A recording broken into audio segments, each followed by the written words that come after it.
It was good. You know, you can make the ear things bigger. I know.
Good evening. Oh, wait a minute, I just lost my thing. I'd like to call to order the committee of the whole meeting for Monday, December 13th, 2021. First up, we're going to have the chief to swear in a couple of new officers, I believe.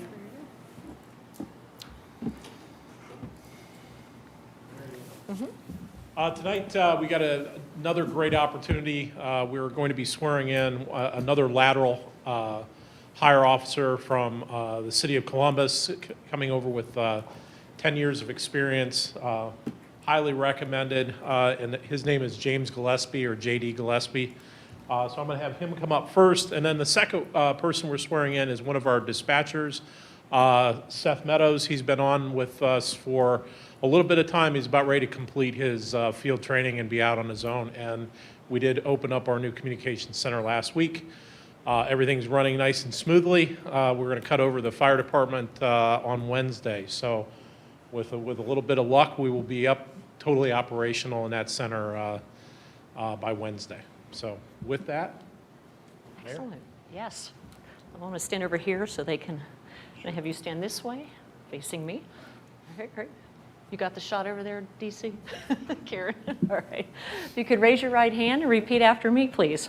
I, James Gillespie, do solemnly swear I, James Gillespie, do solemnly swear that I will support and defend that I will support and defend the Constitution and laws of the United States of America, the Constitution and laws of the United States of America, the Constitution and statutes of the State of Ohio, the Constitution and statutes of the State of Ohio, and the Charter and ordinances of the City of Gehenna, and the Charter and ordinances of the City of Gehenna, and that I will faithfully, and I will faithfully, honestly, honestly, and impartially and impartially discharge the duties discharge the duties of police officer for the Gehenna Division of Police, of police officer for the Gehenna Division of Police, to which I have been appointed, to which I have been appointed, so help me God. so help me God. Congratulations and welcome to Gehenna. Thank you.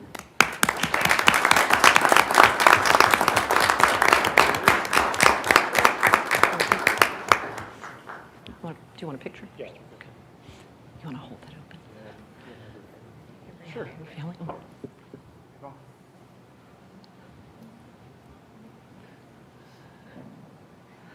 It's like, I didn't know I was going to be in the picture. Here. Congratulations. Congratulations. Welcome to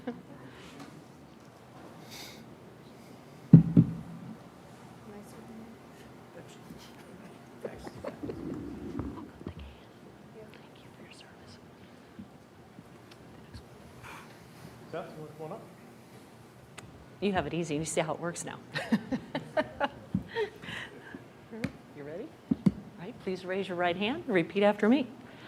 I, Seth Meadows, do solemnly swear I, Seth Meadows, do solemnly swear that I will support and defend that I will support and defend the Constitution and laws of the United States of America, the Constitution and laws of the United States of America, the Constitution and statutes of the State of Ohio, the Constitution and statutes of the State of Ohio, and the Charter and ordinances of the City of Gehenna, and the Charter and ordinances of the City of Gehenna, and that I will faithfully, and that I will faithfully, honestly, honestly, and impartially and impartially discharge the duties discharge the duties of police dispatcher for the Gehenna Division of Police, of police dispatcher for the Gehenna Division of Police, to which I have been appointed, to which I have been appointed, so help me God. so help me God. Congratulations. Welcome to Gehenna.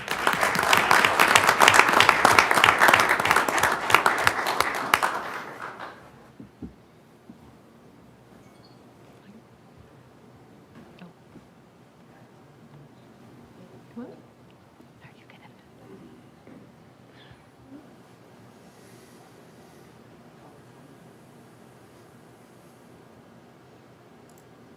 Congratulations.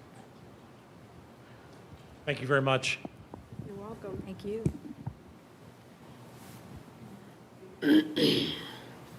Okay, first up, we have items from the Director of Public Service and Engineering. First up, Ordinance 0092-2021.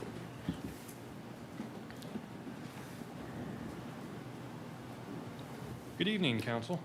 The first item up for you tonight is a request to enter into contract for the street sweeping services for the city.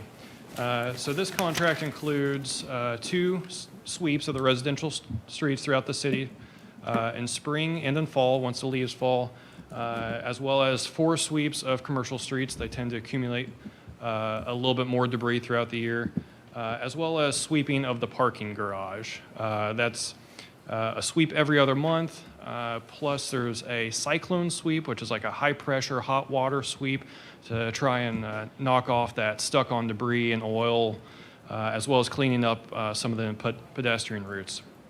So bids were opened on November 15th, and the lowest and best bidder was SCA of Ohio, which is Sweeping Corp of America, formerly known as Contract Sweepers. The bid price for this year is $105,000, $105,580, and this follows the standard contract term, which is a 3-year contract with 2 one-year renewals. So we are respectfully requesting legislation to enter into contract with SCA of Ohio. Any questions? The 105? Yes, comparing previous prices, it's about a 9% increase, which is not really crazy for this time. And that's for the residential sweeps, and that the creekside sweeps up about 13%, which is a little bit higher than maybe what we expected, but it's, again, not a crazy increase knowing the market right now. And I'm sorry, how many times do they do Creekside? So it's a multi-part sweep. The standard sweep, like you see on the streets, is every other month. The cyclone sweep is, I think, 2 or 3 times a year. I'd have to take a look at the Okay, contract. thank you. Yeah. That's all. Thank you very much. Of course. Marissa? How many bids did you receive, or how many responses to the RFP did you receive? We only received 1 response this time. The last time we bid this out, we received 2 responses. I assume, again, it comes down to the market and the labor shortage and not having staff available to handle our contract. This isn't the same company we've had before? It is. It is the same company. I thought the name sounded familiar. When they come to do like a construction companies, like building something, and they are called out extra to do do we pay them by the time, or like? It is by the hour. If we have to call someone out to do the sweep for a construction project, they will be charged for it. We're not going to cover that cost because they, can't clean Right. it up themselves. Generally speaking, we push it back on the contractor to send out a broom box or a sweeper themselves to clean up Okay. any tracking from a muddy site. All right. Okay, any other questions? So, how's this, we only have 1 meeting, so does it go forward into the next year? Does that help you? Okay. Excuse me. So this will be on for first reading, and then no need to come back to committee, and then are you okay with consent agenda? The first meeting in January. Okay. Thank you. All right, next, ordinance 0093, 2021. Good evening. This ordinance is a request to authorize the mayor to enter into contract with GPD Group for design services for the 2022 street rebuild and waterline replacement project. This is similar to our street rebuild project. This contract covers 5 streets in the city that, for the complexity of the streets or unique conditions of that streetscape, do not follow the normal process for a street rebuild that the engineering division employs. We are fortunate that we have the original construction drawings for most of the streets in the city. And in a normal rebuild, we will follow those original construction drawings and simply put the street back in the same location. At these 5 locations, either the road itself or the utilities beneath this road, or a combination of the 2, has meant that we cannot pursue the standard rebuild process. And because of that, we're seeking engineering design to generate new construction plans for the road that will be put back into place once we rebuild the streets.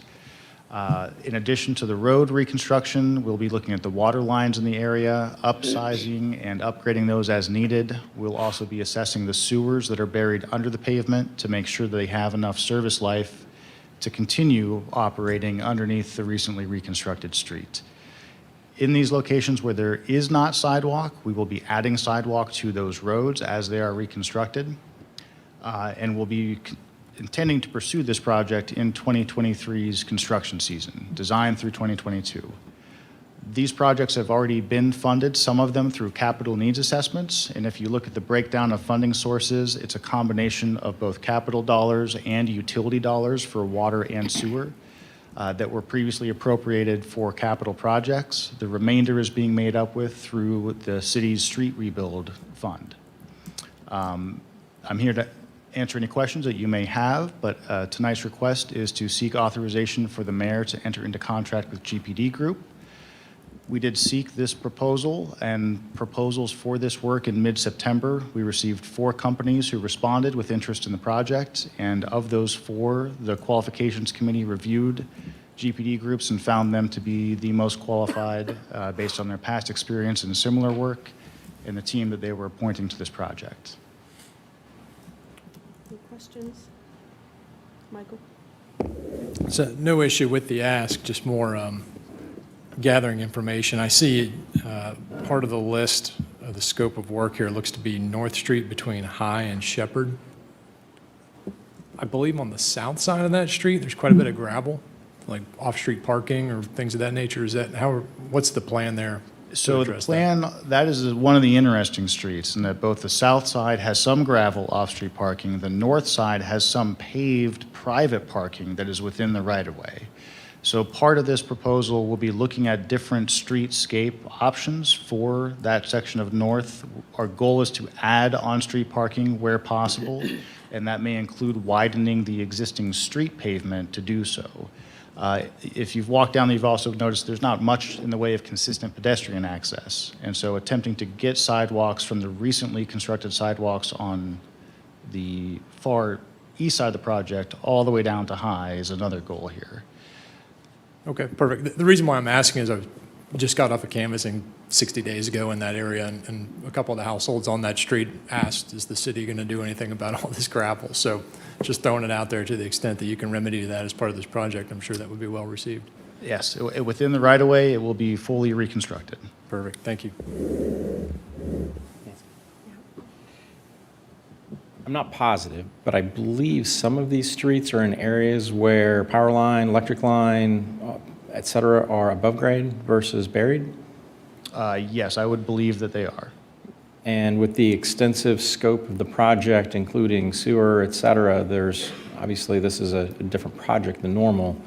Was there any consideration to pursuing burying those lines, as we've talked about many times over the years, pursuing as those opportunities become available? Not with this project, no. No interest, wasn't thought of? It was not pursued as part of this project. The primary goal of this is to reconstruct the roadway and add sidewalk. So the end product is intended to be similar to what we do through the rest of the streets rebuild program, which does not include the undergrounding or working with utilities to relocate their main runs through the right-of-way. So the stormwater, et cetera, that's not going to be the lines, et cetera, associated with that? It's not going to go into any of the right-of-way work underground at all? The stormwater is underground, yes. Understand. The work for the stormwater work is going to be rerunning, redoing some of the stormwater work that is there in place? Yes, as needed, yes. And even with that, this is not an opportunity to pursue underground? So undergrounding is an Utilities? option that the above-grade utilities can employ. The city doesn't have, as I understand it, a legal right to force them to go underground. And if the project would disrupt their existing above-grade pole service, then they would have to do something. They would have to relocate or otherwise find a way around our project. But typically speaking, this type of work does not disrupt the overhead utility poles to a degree that they need to relocate or consider alternate routes through the alignment. If I may. I think what Mr. Lurick is asking is, why didn't we consider paying to put them underground? We looked at it when we did the Hamilton Road widening project and everything else. So this is an opportunity when we're replacing water line and sewer and doing this amount of work. Why was that not considered, I guess? Yeah, we understand that it would be at our cost, but why wasn't it? Because this would be an opportunity to clean up some of the overhead lines, I guess is. So I guess the simple answer is that undergrounding overhead utility services is not a staple of the city's street maintenance efforts. So this is an extension of the street maintenance and rebuild projects that we pursue in just restoring the pavement across the city.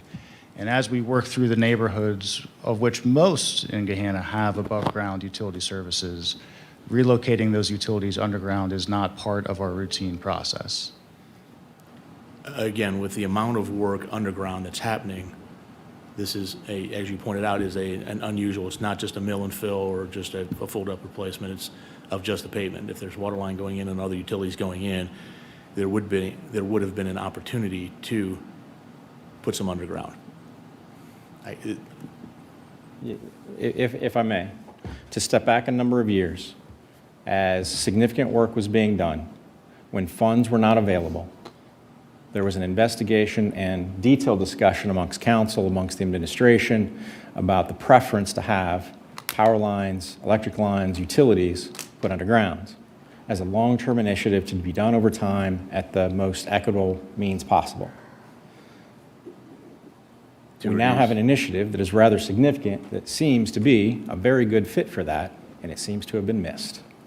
Again, now, we have funds available. We seem to have funds available. It just would seem to have been a good opportunity. We've had endless conversations about Clark Hall and the power lines and the utilities that run in the front across the face of Clark Hall on Granville Street as an example of heated public council discussions on this topic. So when there is an opportunity in the scope of piecemeal, because sometimes that is what we have to do, is when projects come along that fit within the scope of what is possible, we would at least take the opportunity to investigate and pursue. If I may, sorry, I don't mean to jump in out of turn. This project is still, of course, in its infancy. That's why we're here, bringing the design contract here. This is something that we can certainly bring up and explore with the design engineer, just to get an idea. Of course, you mentioned it. This hasn't been done in the past because the cost is so incredibly high. And our goal was always to rebuild our streets and get that done and get our streets back to working condition. So undergrounding all utilities whenever we're in a street project wasn't, of course, the forefront of that job. So we can definitely take a look and see what those costs would be to, one, just look into it, and then two, move forward, and then as a body, we can, of course, make a decision on how we want to move forward. There is a physical aspect to it, no question. There's also the aesthetic of the community, which was the heart of the initial conversations and the original drive to pursue it. At the end of the day, there will definitely be a physical consideration. Additionally, limits the number of outages for power, pole strikes, safety, those kind of things. I mean, besides the aesthetics, I mean, we all know the rest of it, so. Marissa? Yes, thank you, Madam Chair. And thank you, Director Crawford and Engineer John Moorhead. I just forgot your last name. Thanks so much for your comments and bringing this forward. And absolutely, I mean, you guys have known that the city has had financial constraints, and so you brought forward to us one of the most fiscally responsible or kind of fiscally conservative project. And so thank you for doing so. As a council member who will be here next year, I would also like to reiterate that I think this would be an opportunity for us to explore some underground relocation of utilities. I think that there is an acknowledgement. I think you guys are probably could be able to explain it better to us about the benefits of relocating utilities underground, and we're certainly aware of that. So if we are in the in this sort of phase, and I would be open to that type of project as well. Thank you guys both. The other thing too is I know that normally when we rebuild a street, we don't do the storm sewers so much. I mean, they're not replaced, but this is putting new storm sewers in, so those areas are going to be opened up on the sides. Not on all of these streets, but on the ones that we can, maybe if there's the opportunity. It may not be all of these streets that we can do the underground utilities, but to the extent that we're tearing up a lot of it, where they could go, that it might be a wise time to look at that. Yeah, and as Director Crawford mentioned, we can certainly make it part of the exploration of the design for these streets, where they could go, if they could go. Doing underground utility work does not necessarily itself provide an opportunity to put power and communication lines underground. They would be in a different location than the sewers would land. And in this project, it is a good point that there is more funds available for road improvements after the tax increase has been passed. But as we mentioned with these streets, some of these are capital projects that were already budgeted. And the initial concept of those capital requests did not envision undergrounding power and utility. So we can explore it, certainly, see what the fiscal impact would be, and present it back to this council. And if a supplemental appropriation would be necessary to pursue that, then we can present it at that time. Madam? Also, I wanted to ask, over on, is it Morgan Lane, they have instead of storm sewers on both sides, they have a central, like a storm sewer in the middle of the road. Some of these roads are small, like Laura. Is it possible to do that so that it's not taking up I mean, to do something like that where it would be a more efficient way to do instead of storm sewers on both sides? It would be possible, depending on what storm infrastructure is out there today. Again, the goal wouldn't be to outright replace everything. This includes an investigation of those pipes to see whether or not they can continue in their current location. Locating the storm sewers under the pavement does also introduce added cost for both the construction of the sewers and any maintenance work that would need to occur on them. They're typically pushed into the grassed areas just to help minimize impacts to the roadway itself. But again, we have, in this design effort, an opportunity to re-envision the entirety of the roadway. Okay, all right. Nancy? Yes.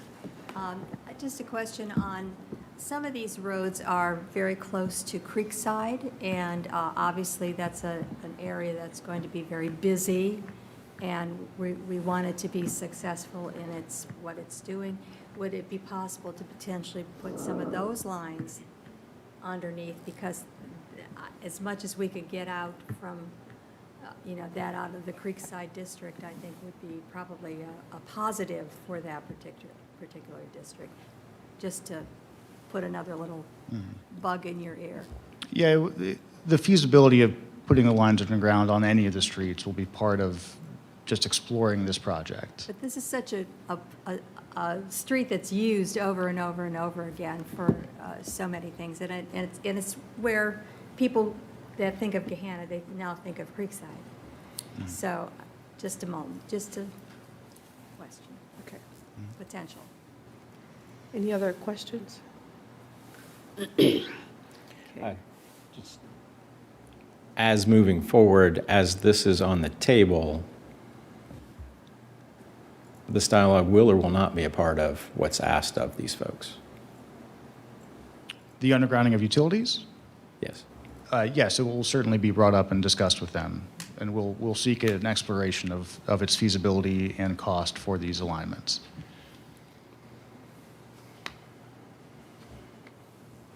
Design, okay. Okay. All right, so do you need this to come back to committee, or just, Yes, you want it to come back to committee? yes. Okay, That'll be next year. yes, that's correct.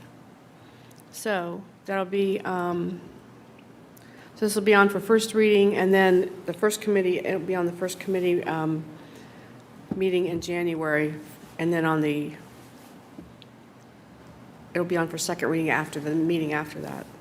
And just so I'm clear, is the request to come back to committee to see a revision to this agreement that includes discussion of undergrounding, or simply to further this discussion? Marissa, you wanted it to come back to committees? I think from my I guess I would, so since this will be on for first reading as it is, without any revisions, I would expect that coming back to committee, we could discuss the cost, the expanded cost to the project, and then if there's a will of council to amend the ordinance, I would expect that we would be able to make that decision at that subsequent committee meeting. Unless, if the administration has a different, Well, I'm going to look to Mr. Moorhead to ask as to the feasibility of whether or not we could even have that cost estimate done by the time this were to come back. We would not have a cost estimate Okay. of the actual undergrounding of utilities. What we may have is a revised fee in this agreement. correct, I guess I think, I'm I needed clarification around what the ask was as well, so thank you. Yeah. No, I would anticipate that that would be part of this design project, would be to give us the estimate for undergrounding utilities. But I would imagine that since the scope of this design contract could potentially, the scope of work would be expanded, so the cost would go up for this contract. So I think we're just looking for the increase in the cost for the contract to include that scope of work. Okay. Yes, is that? Yes, okay. and that's possible. We can Okay. get that to you by next committee. Yeah, I think that's all that's being asked right now. Thank you for clarifying. Appreciate it. Okay, thank you. All right. Okay, thank you. Items from the Director of Administrative Services. Ordinance 0089-2021. Good evening. I have 3 items today. The first one is a request for the salary ordinance for the personnel of the City of Gahanna. Each year, prior to the adoption of the following year's budget, the Department of Human Resources presents a proposed salary ordinance for council adoption. This ordinance sets forth the salaries for the non-union personnel of the city of Gehenna. In the report, it has the proposed changes that I'll go over briefly. The following adjustments have been incorporated into the proposed 2022 ordinance as well as the 2022 budget. A 2% wage increase for unclassified personnel the first full pay period of January. A 10% shift in the wage scale in Section 2 as recommended by the city's consultant Clemens Nelson and Associates. Market-driven adjustments in pay grades for the positions listed on page 1 of the memo. Collective bargaining-driven adjustments for the chief of police and the deputy chief of police. Changes to pay grades as a result of the job audit analysis conducted by Clemens Nelson's.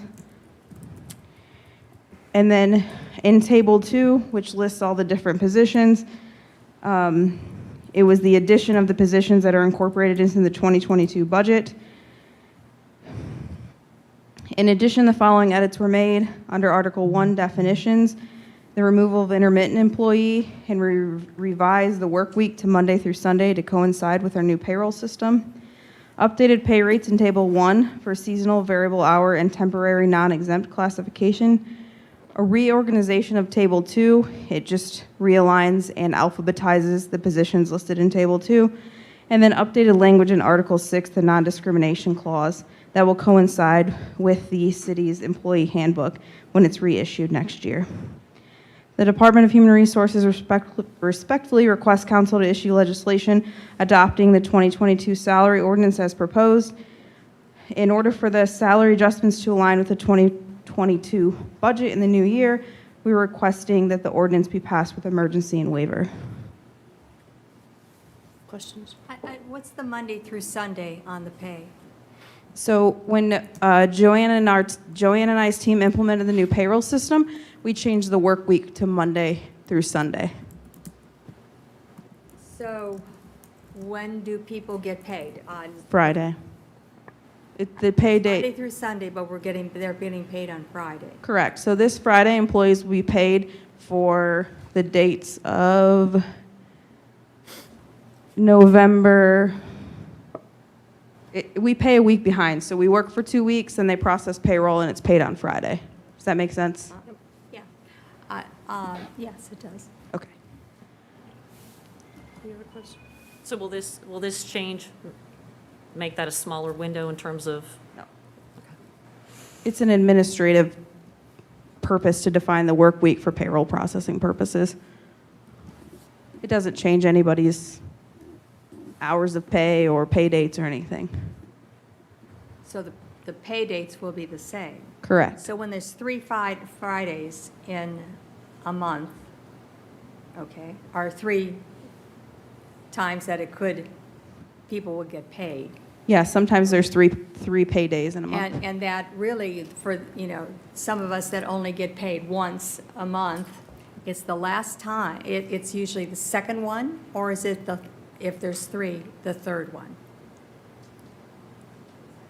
Does that make sense? Yeah, the second pay. So that if there's a Okay. third pay in a month, that's an extra pay. Extra pay for the full. Yeah. Just trying to figure out, sometimes you think things are going to come through and then they don't, so, yeah, thank you And I for can explaining that. I can get you a payroll calendar for next year too, so you know when they're coming, if you'd like me to send it to you. Well, I think that it's nice to send that to all of us, because Sure. we all are, not that we get paid much, but it's nice to know when it's coming in. Yep, when it's finalized, I'll forward it. And now, is there a place that we can find out what the members of the whole group of people that work here, what their actual salaries are for city council to get that? For instance, I have no idea what the mayor makes. Sorry, Mayor. Yeah, that's in the I'm sure it's probably not charter. enough, but Yeah. I know it hasn't changed for a long time. Yeah, the council members, the city attorney, and the mayor's rates are set by believe, Oh, ordinance. I know, we know right, that. right? I'm Okay. talking about the, the. Do you want, the so are you employees. requesting a list of all city employees and their annual salaries or hourly Is that rates? possible to have? Yeah. Hey, that'd be great. You want hourly rates or salary? Annual salary. Salary. Something we don't hear very, we don't know what it is. We know that there are these very large, or maybe they're not so large, places that you can be, where you can be here for, 1 month, and you're probably at the lower one. You can be here 30 years and probably at a higher one, but it's just, we don't really know exactly. Thank you. That would be Yep. very nice. Any other questions? We- Okay. All right, so you all okay with emergency? Yep. So this is beyond the, you want this on the consent agenda or regular? Regular. Okay, it's a regular agenda. emergency. What? Regular emergency, yes. Okay. Okay, next, ordinance 0090-2021. This ordinance is a request for the 2022 benefits ordinance. Similar to the salary ordinance, this ordinance is brought forward each year for adoption prior to the budget as well, or with the budget, I should say. There's a few changes in the benefits ordinance this year. It's on page 3 of the report. There's general text cleanup, commas, misspellings, those types of things. Updates to a few definitions. We also updated the non-discrimination language so it matches across all ordinances. In Article 5, the addition of a holiday of Juneteenth, which is celebrated on June 19th every year, and a small update to the uniforms article as well. We respectfully request this to be passed with emergency waiver so that the benefits ordinance can go into effect with the salary ordinance at the beginning of 2022. Any questions? Okay, so we'll do the same with this, will be on the regular agenda. Okay, next, ordinance 0091-2021. This is a request for an ordinance adopting the City of Gehenna pay administration policy. This pay administration policy is brought forward when there's recommended changes to it. As part of the compensation study performed by Clemens Nelson and Associates, the pay administration policy was reviewed and edited. The pay administration policy is the formal system for classifying positions and compensating non-union employees in the city. The following revisions have been made to the policy based upon the recommendations. General language cleanup, including the table of contents, replacement of the Director of Human Resources to HR Manager and/or Director of Administrative Services. Section 4 edits include a new subsection defining the pay rates for the Chief and the Deputy Chief of Police so that that eliminates the compression between the city's collective bargaining agreement with the FOP.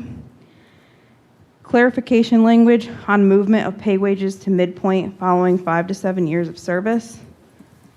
Section 4B, 9, and 10, returning to language from 2018. Reestablishing Section 7 on positions held concurrently.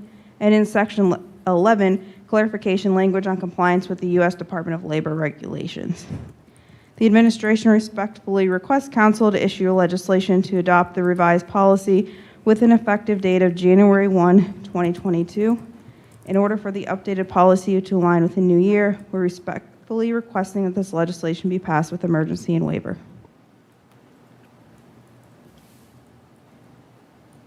Any questions? You guys okay with this on regular agenda? It's got an emergency also, doesn't it? You what? It's got an emergency also, it Yeah. should be on regular. Okay. Thank you. Thank you. Okay, next, items carried over from the last committee. Ordinance 007721.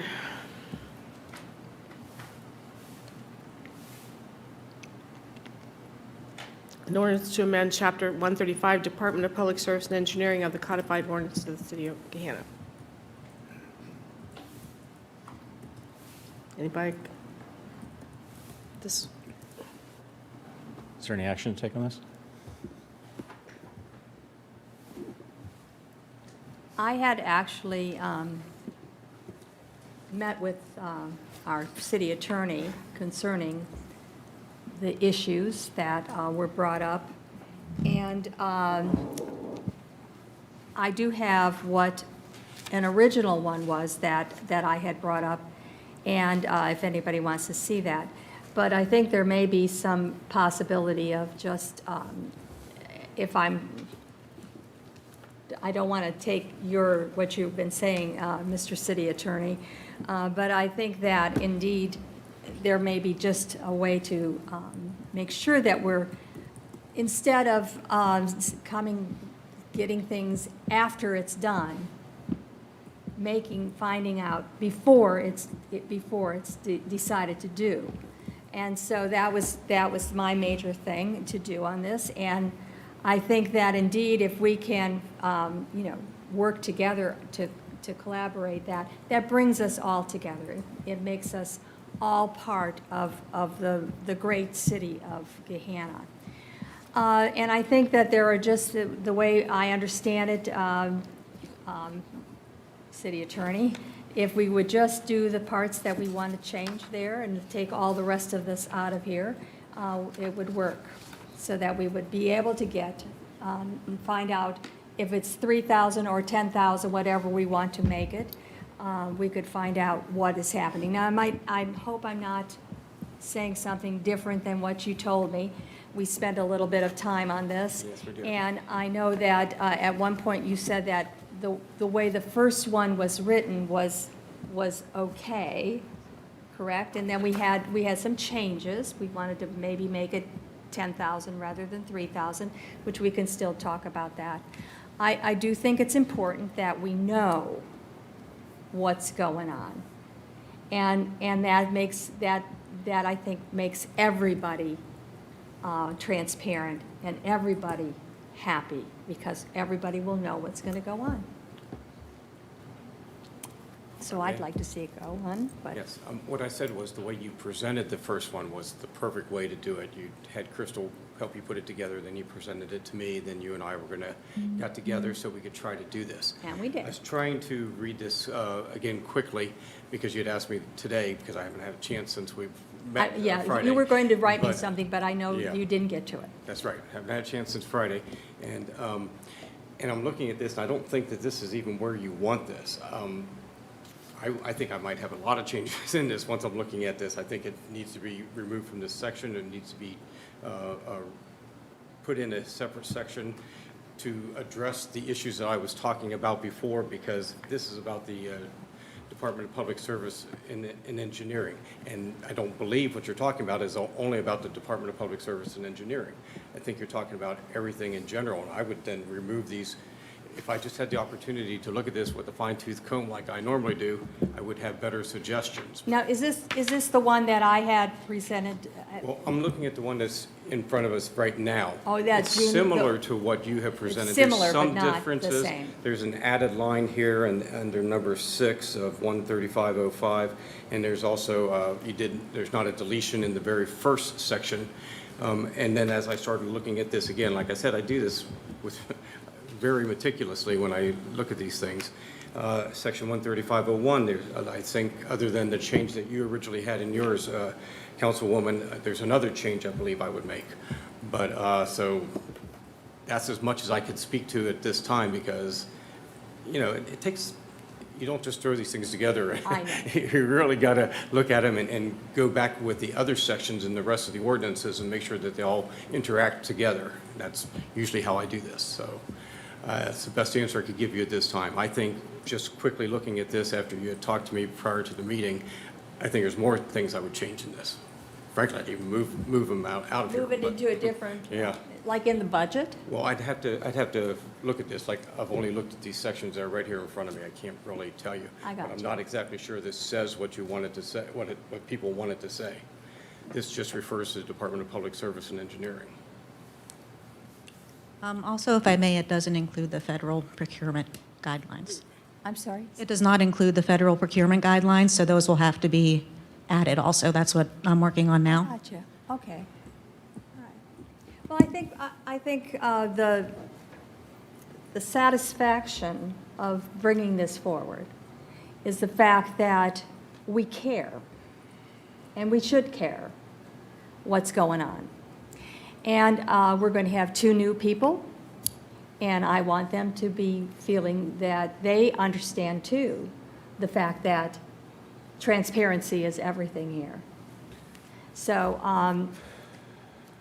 I guess we'll have to potentially, we could probably keep, it's on for first reading, but that doesn't mean, I want everyone to know that this is, we are going to always know what's going to happen before other people know it that should know it. I can't come up with that. Actually, Ray and I, what was it, an hour and a half, we were together, just kind of talking, how can, because number one, it could be $100,000, it could be $200,000, it could be $1 million, as long as we know. Got that? So that's what it is. That's what I'm saying. As long as we When we know. first sat down, I First. just need to know what it is you guys want, so I can try to help you get there. That's the first step in what I got to do. And I appreciated that. If this is not the way to do it, then how, do we just we don't want to move this ordinance forward then? If this is not the right place to have it, I mean, there's no point in doing that. I would really Yes. prefer to look at this a lot more detailed before I Okay. make any recommendations. Yes. I don't want it dropped. I mean, I No, think that I'm just saying- we need to address it. So as long as we can address it and have it work out. If I may.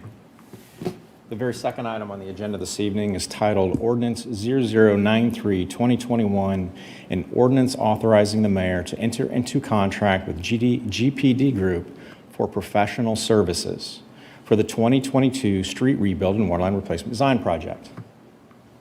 That is appropriate for the actions that the city takes. That's what would be expected for any contract of reasonable size on a routine basis. If this is a professional services agreement, I don't understand why this one is here and others have not been. That's the concern, and that's what the objective is, to avoid that.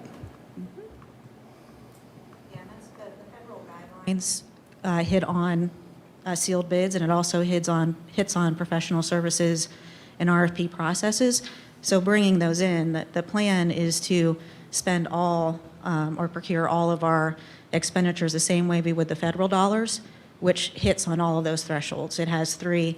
It has a minimum purchase, it has a sealed bid requirement, and then it also has RFP proposals. So that'll all be laid out when we bring that forward. And like I said, the plan is to just treat every expenditure as if it's federal. That way we're always in compliance regardless. What's the timeline for that, Director Burry? We have information back from the, we had an independent firm look at it just to make sure we weren't missing anything. Uniform guidance is pretty large. So we have that back, and then was put on hold until we get budget completed. So that'll come forward probably either the first, well, it'll depend on the city attorney's obviously his review, but I don't see any reason why it wouldn't come forward by the end of January, depending on what his workload is like and him having the opportunity to look at it before we bring it forward. So, Crystal, it's not been introduced. Can we just leave it? You can keep it in committee, you can Okay. Why don't we move it just- forward, you can do whatever. So will the council. Okay. I would suggest we keep it in committee until we have more direction from the city attorney. That would be my suggestion, but, Maybe something will just pop. right, and it doesn't have to be in this form either. It could be we just make another ordinance that will be more appropriate. Is that good? All right. Okay, so we won't lose track of it that way. Next, ordinance 0086-2021. An ordinance authorizing the execution of a development agreement with Metropolitan Holdings for the Mill Street Apartments.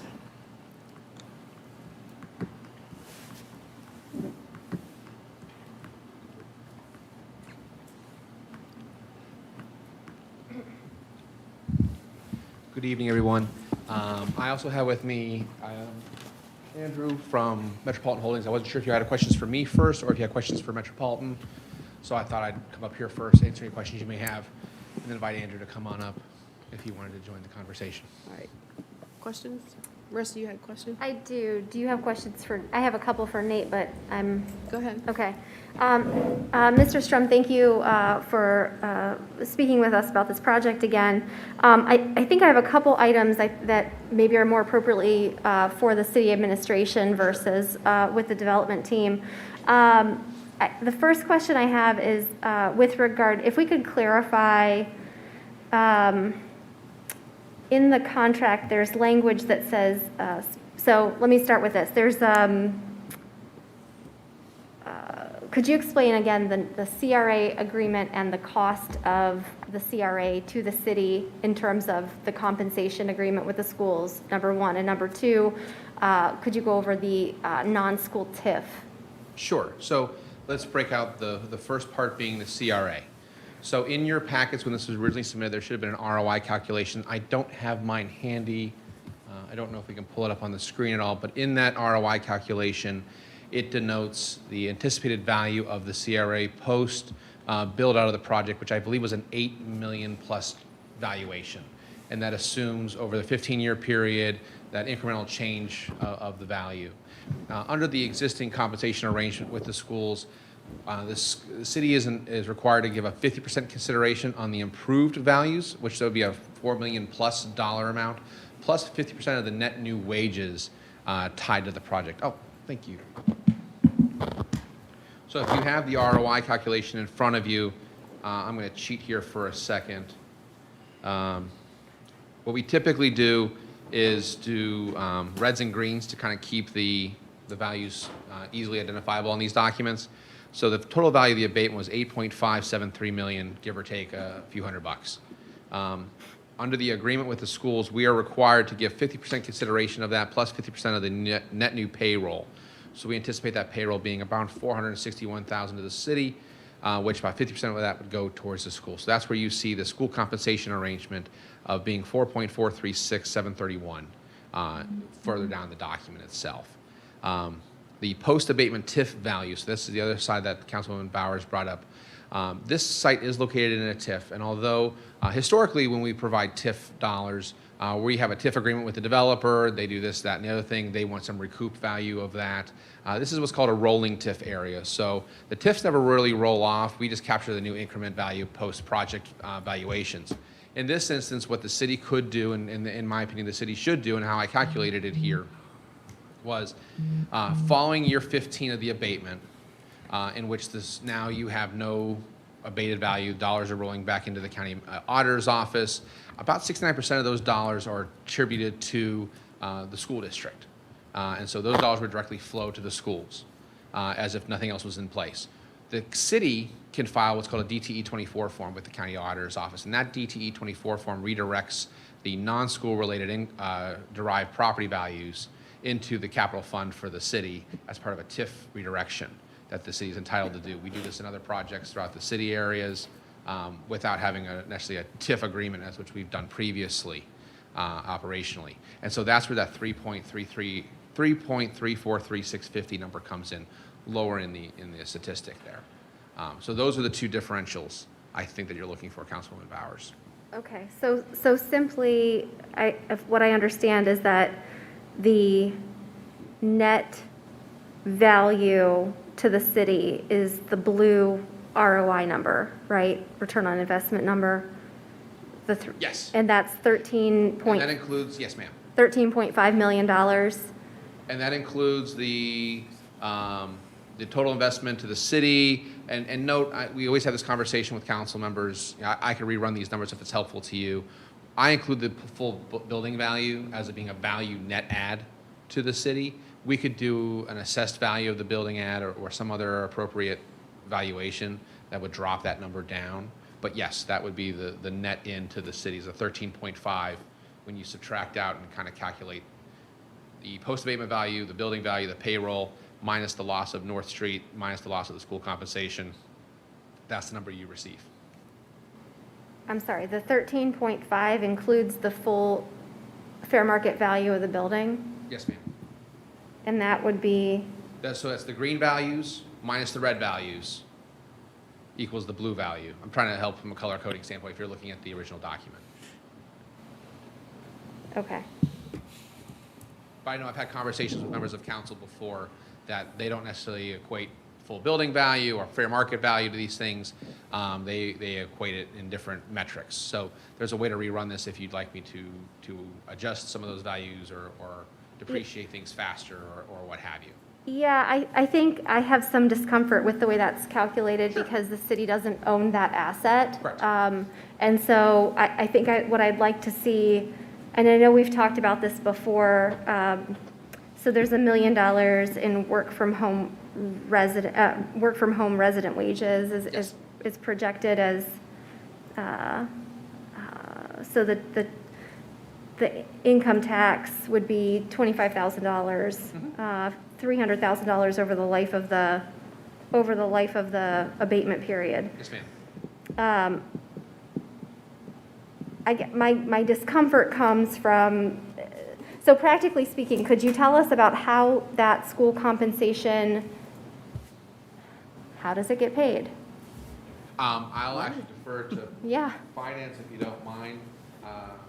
Director Burry is the expert in some of that angles. Pay in June for the previous year. We get all the tax valuations of all the abated areas and then run it through the formulas that are programmed based on the school compensation agreement. So it includes the valuations, the percentage that's abated, the total amount lost to the school, and then what income tax is generated from those individual parcels, and then determining what that split would be up to the amount that the school is made whole in most cases. But in some cases, depending on which TIF it lies in, there's an offset based on how much that TIF produces. But there's, from what I can understand from this, between the work from home, the construction, the two and a half, the income tax on construction wages and the income tax on work from home residents, that doesn't come close to the lifetime cost to the city, to the school district, correct?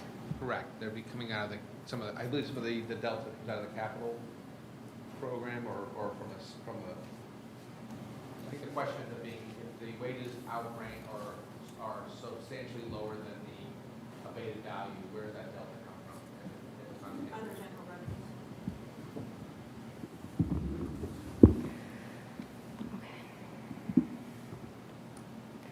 Okay, and then the other question kind of on this topic I have as well, in the development agreement, and let me pull that back up as well.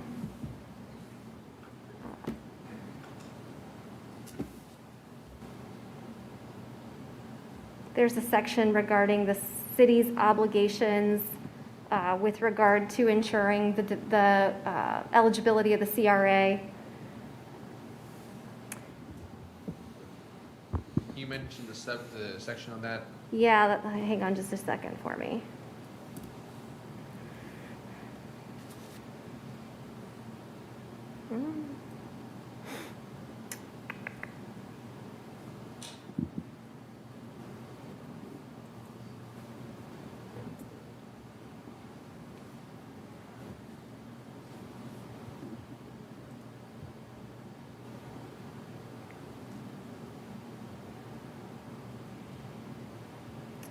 It is section 1 on page 2.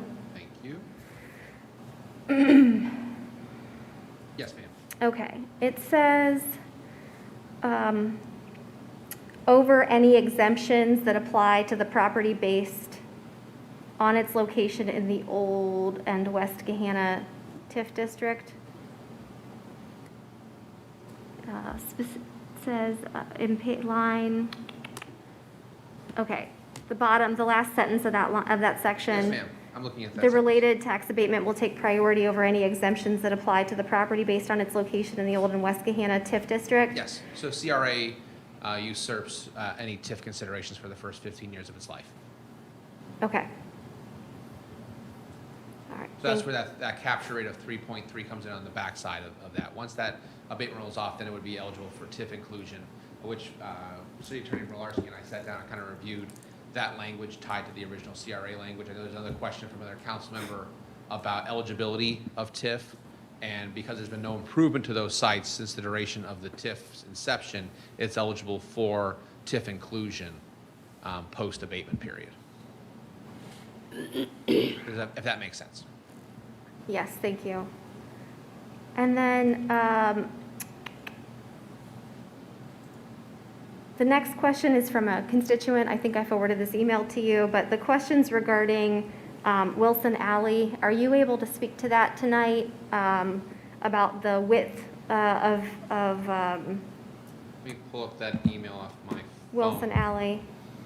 Was that Ms. Hoffman's email? Correct, yes. Bear with me 1 second. Councilwoman, can you send that to me, that email? Yes. Thank you.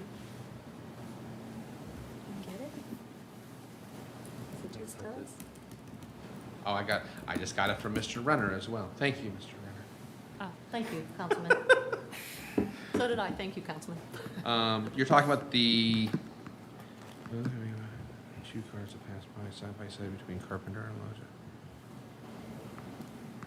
Her question was basically, is it going to be wide enough? For with two cars the to added pass 3 side by. feet, or would we have to one-way do the alleys? Like, with the addition, because they're so narrow now, Sure. would the addition of 3 feet make it wide enough for 2 cars to pass, or would they have to be like one directional? I'd have to take, unfortunately, I don't have a plot map in front of me to say how wide that alley is currently platted at, and whether that 3 feet would allow, dual traffic lanes. I can certainly circle back to that question after this evening. I can work with. Hey, John, come on up. I was just going to say, perhaps Mr. I Moore don't know. could I speak to didn't that. know if Mr. Moore was still in the audience or not.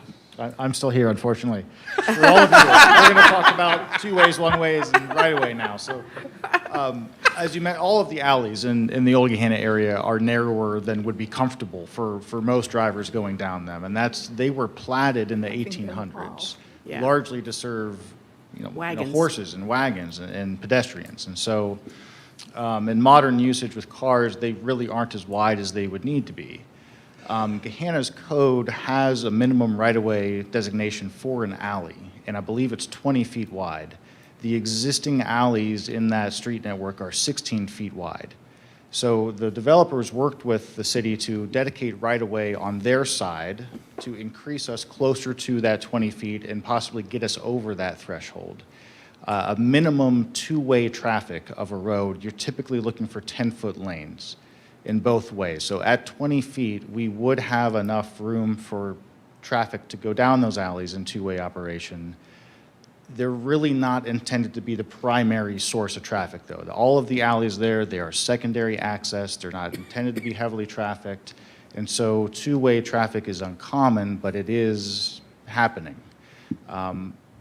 The short version of the one-way versus two-way question is that not as part of this project is it currently intended to change the traffic pattern, but it is something that we are looking at and exploring as an overall traffic effort in that portion of Gehenna. Okay. I haven't read the email, but Yeah. hopefully that addresses the core of it. I think so, yes. So I think the easy answer there is probably, but uncomfortably. Okay. I guess as a follow-up sort of related topic, we talked a little bit, well, obviously vacating North Street is a big Sure. part of this component. Could you explain the process, sort of the municipal process, the citywide process that we have to go through in order, once this if this development agreement passes, where it goes and what we should also, I think the follow-up question for the developer is going to be what variances are going to be anticipated. Well, from a vacation standpoint, unless you want to hang.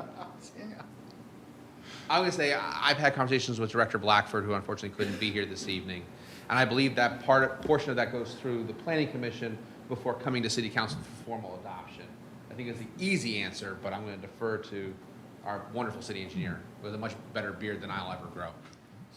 Thank you, Director Strom. There's a two-part approval process. So both Planning Commission, I believe, and this council would approve the vacation of the right-of-way. And I believe, I will recount this to the best of my ability, that upon the vacation, it reverts, the land that was formerly public right-of-way reverts to the ownership of the adjoining parcels. So each of the two properties on the north and south side of North Street would receive half of that property. At that time, going through the outside of the city process, utilities in the right-of-way are provided for a utility easement. And so you'll see in this agreement, there's a relocation of gas and water services as well to get them back into the public right-of-way once this is vacated. But it will be part of a planning commission process. I don't know if there are variances associated with this application. I know there will need to be a new application for this project because it only covers the east side of Mill Street, not the west side as well. And I believe that's yet to be determined what, if any, variances would be needed. And so to your second point from that same email, if I'm reading into to Ms. Hoffman's question regarding parking, her point is well taken. I believe that would be something that we addressed. For those who haven't seen it, the question is, I believe the developer, Andrew, if you want to pop up here for a second, has an aspirational goal of having a 1-to-1 match of units to parking spaces. As noted in her email, it's a 1-to-1 for 1-bedrooms and a 2-to-1 for 2 or more bedroom units is the code language. But that would be a variance reviewed by Planning Commission. But that is the extent of my very limited knowledge as to what the final variance would ultimately look like. And I just got a text from the Director of Development for Metropolitan Holdings, Joe McCabe, who said he is en route. He got held up at a City of Columbus meeting, but he is en route as we speak as well. That is correct. Most of the variances, I'm only aware of 2 that we'll be working through the Planning Commission process. The first one will be parking. We currently, in our most current set, is we have 69 spots for a 74-unit building, which is right below that one per one unit. So we are working with some adjacent property owners right now to lease those remaining 5 spaces to get to that 1-1. And our intent is by the time we are with Planning Commission, that we would have some type of commitment in place. And then the second one, and this will come more as we work through the process with the administration and Planning Commission, and that will be around just the vision as you go around the property. So setbacks? Correct. Okay. Do you want me to keep going now that we have the developer up? Do you have another question? I have, yeah. Yeah. Okay. Well, thank you. Well, is it about the parking? Because I have questions No, about if the you parking. have, no. While you're on the parking, the townhouses, I assume, are probably not 1-bedrooms. So if you add, there's supposed to be 1 bedroom for each, or 1 parking space for each bedroom, which comes up to 106 spaces for the number of bedrooms in the project, which is significantly less than, or more than 69. And so I'd like to, last week he said there was, they were going to lease a few spaces in an adjoining property, but that's a lot of spaces. And he also mentioned last week that, well, there's businesses around there that have vacant parking lots during the evening, but those are private property. They don't have to allow or, a lot of them have signs up that say, violators will be towed. So you can't really count private property in your counts for parking spaces. And so, he said 74 last week, which if I count them, you only have 69, so that's 5. And then if you add the rest, it comes up to basically you're 37 short. So that's a lot of parking spaces to be short for a project in an area that doesn't have a lot of parking off-site. So I didn't. That question might be better handled by Mr. McCabe, who's en route. Unfortunately, I concur. I think there's a question around parking. I've always been also a development mind that if you have a parking issue, that's a good issue to have in a lot of our downtown areas, though the residents may disagree at times. That means you have an area that's in high demand and has high utilization rates. But I can certainly let Mr. McCabe speak to that if and when he is able to arrive at this meeting. Okay. All right, that was my question about the parking. Go ahead, Marissa, you have other questions? Does anybody else have questions about parking? Okay. I think while we're waiting for Mr. McCabe to get here, I have a question, I think maybe for the city attorney. If you've had an opportunity to review my questions regarding material obligation and the right of reversion language, or if we should come back to that conversation. Well, just to let you know, I did not get to yours until 4:30 today, but I did review that, and I think that you're accurate on that. I think that making that change would be to substantial instead of material is a better move. Okay. Does that answer your question? Yes, and then I think the next section on that was incorporation of the Exhibit B into that section as well. Yes. Okay. I think that's a very good idea because that makes it more precise as to what we're talking about. Okay. Yes. So my next questions are, again, perhaps better for Mr. McCabe. I don't, whatever, at the discretion of council. Stephen? Yeah, thank you. So if I hear the dialogue and some of the process that was just actually mentioned about planning commission, that the vacation aspect, are you saying that that takes place after if we approve this developer agreement, then it would go through some process that may, well, actually, the vacation would actually come back to council, is that correct? Without overstepping my boundaries into planning, that is my general knowledge. But again, I would check with Director Blackford, who unfortunately couldn't be here this evening, but I believe that is the process. I believe that's what Director Blackford previously stated. Yeah. Yes. That it would eventually have to come back to council, yes.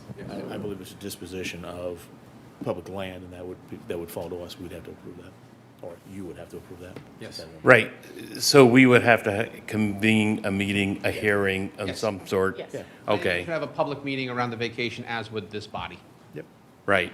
Okay, so that was an outstanding question in my mind, is that if I voted yes on this agreement, what happens with the vacation? But I think you've clearly illustrated that, thank you. I guess my concern would be if a developer's agreement is approved, but the vacation of North Street is not, what liability does that leave the city and this body, if any? I just think it's part to make the contract enforceable, and if that part fails, it is a material aspect of the contract, as you were mentioning, and the contract just fails. And both or either party could walk away or form a new contract, Okay. new agreement.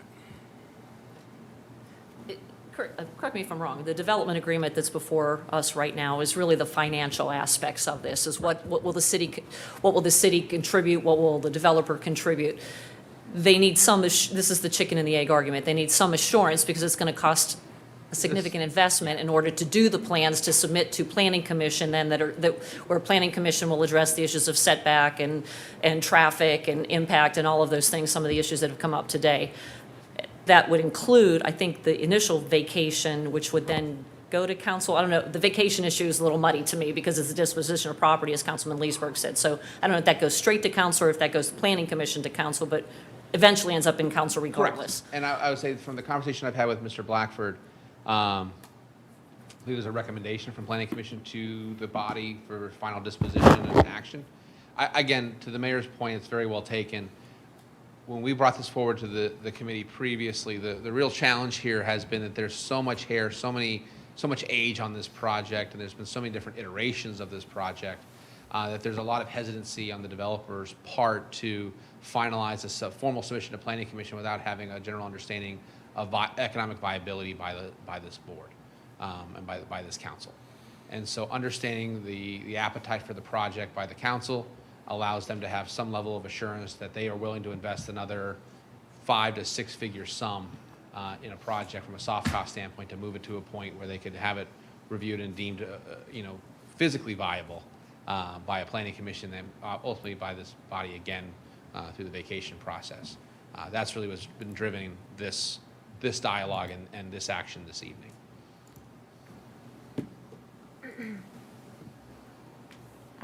Okay.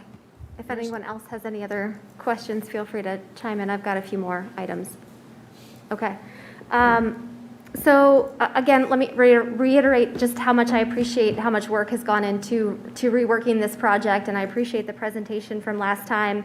I was a very strong opponent of this project in 2019, particularly because of the financial ask of the city. I want to make sure that we deliver the best possible product. I think I'm in alignment with everybody involved in that ask. Last time, I think Mr. McCabe mentioned that retail components were not considered in part because the idea is to have residents of this project utilize other businesses already in the Creekside district.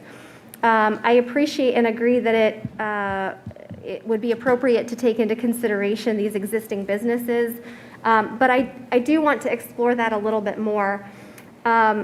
There is no grocery or convenience or bodega type of retail space walkable to that area. In other cities and similar projects, there are small corner stores that are directly supporting the buying trends of bright young professionals that are targeted by this project. It would be on-trend, ready-to-eat foods, snacks, beverages, personal care items. That kind of thing is what I mean when I say bodega. I also noticed that there's cashier-less tech trends that would be attractive to tenants that are being sought by this project. I noted one in the LA area in particular that caught the eye of some tech websites. So what efforts, I guess my questions are, what efforts were made? Aramark was the company that was behind, I think, a number of these projects. Was Aramark contacted? What types of interest or outreach was made in order to pursue or explore the idea of a retail space? Mr. Strum, Mr. McCabe's walking in right now. Perfect timing. You're going to make me repeat that? No, I can answer that from a city development standpoint. And then, I mean, you guys can, okay, well, you know what? I'll let you guys hit that one first, and I'll talk about what our individual outreach has been as well.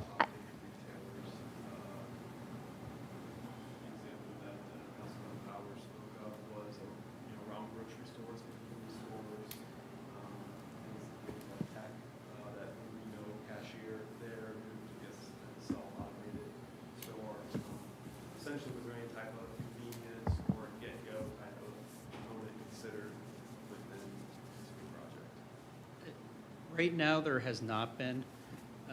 One of the things, though, that we want to keep in mind on is once you get into doing those kind of even the get-go automated components, is it has to have a return. You have to move enough volume, especially in the fresh food world. You have to have enough movement of actual product that you're getting, it's paying for itself square footage-wise. Okay, not a problem. So one of the issues just on something like that is we'd end up having to turn something like that into a public market. And then once you're into public market kinds of settings, you're into, we'd have to find a proprietor or somebody who would operate that kind of business. And that's just really not our expertise to set up, a convenience store or something of that impact or effect. And in that vein, I will say, in that vein, they had shared some of that with us about a 2,000 to 4,000 square foot type end use on the first floor to support that type of an operation. And would the city or the city CIC be interested in a master lease arrangement to kind of help manage, operate that kind of space, take on the responsibilities at $20 to $30 a square foot to lease it up and get it to move. And that's not in our bailiwick. What I did was I worked with my existing team members to identify potential end users about economic viability of some type of use in that space. Also talking to our team across the street, quite frankly, at Creekside to understand their marketability of who's hit on that 3,000 square foot space that's directly almost directly catty corner to this property, as well as 3,200 square feet in the rear of building 1. I don't know the numbers of the buildings. I'm still learning. Behind where Nostalgia Brewery is. And understanding, because that would be the kind of space we'd be looking for. Is that 2,000 to 3,000 square foot, maybe a little less? Who's looked in the marketplace for that? And unfortunately, this time, we do not have the population density to support that type of an end user at this time. That's not to say that at the conclusion of this project, when we add, I think Councilman McGregor noted potentially 130, what was the number, 106. 106 potential new beds opportunity-wise, plus the 80-some-odd beds that we currently have in Creekside, and just that cluster, in addition to the rest of the neighborhood, that might not be able to tip that type of a user into the marketplace, but as it stands today, given the densities that we have, the economic viability of that type of use was not feasible from what we were able to determine, just from an anecdotal standpoint. And I guess that's what concerns me, right, is that it seems to me that we have been in a bit of a chicken or the egg position in the city in general. And so I think from what I've heard, certainly from the developer community and at large, is that if we express what it is that we want and we pursue the entity that we think would be a good fit for that project, can we make it happen? I understand that there's not been interest for one reason or another on Creekside proper. My concern remains. So we're displacing a coffee shop, and I understand that the coffee shop is grateful to the current owner for the time that he's been there.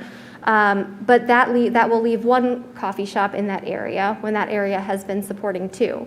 We're also, we're displacing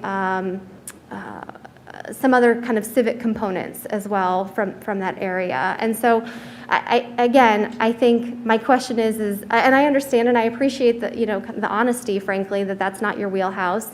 But to really do the walkable type of community that is going to attract bright young professionals and younger millennials, that having a walkable grocery store, having a walkable space for those immediate needs, and like I said, a corner store, a bodega, some type of carry-out type of arrangement, that's really the kind of compelling need that's lacking currently. And so I guess my ask is an Aramark or an AVI potentially pursuable, not just that they haven't come to us, but can we go to them? If I'm being brutally honest, Yeah. with what's down there today, no. We need about double the density to make that make sense for any independent private operator to come in it, because it's going to cost between $20 and $25 a square foot to operate a space. Even in an automated standpoint, it's a point well taken.